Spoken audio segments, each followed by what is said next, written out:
कोकणातील प्रत्येक अपडेट जाणून घेण्यासाठी आजच माझे कोकणच्या सोशल मीडिया प्लॅटफॉर्मला लाईक, फॉलो आणि सबस्क्राइब करा।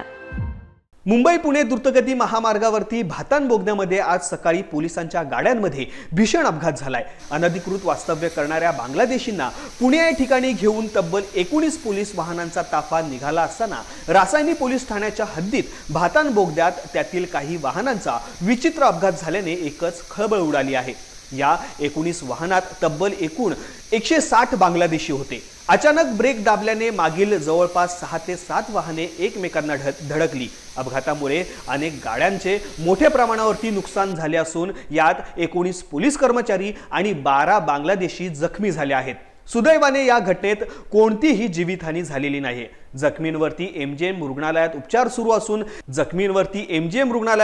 सुरू असून याबाबत अधिक माहिती रायगडच्या पोलीस अधीक्षक अंचल दलाल यांनी दिली आहे।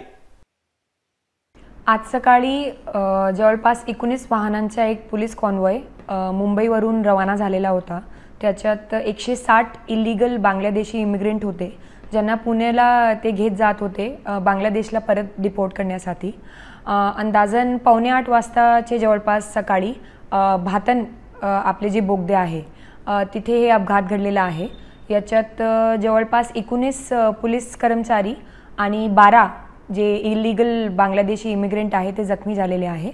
यापैकी एक आपले मुंबई पोलीसचे कर्मचारी आहे विजय माने म्हणून, त्यांना जास्त लागलेली आहे आणि त्यांचा उपचार एमजीएम हॉस्पिटलला चालू आहे नवी मुंबईमध्ये। याच्यात एकूण 6 वाहन अपघातग्रस्त झालेले आहे आणि त्या वाहनांबद्दल आणि हे पूर्ण जे अपघात घडलाय याच्या दाखल करण्याची प्रक्रिया रसायनी पोलीस स्टेशनमध्ये चालू आहे।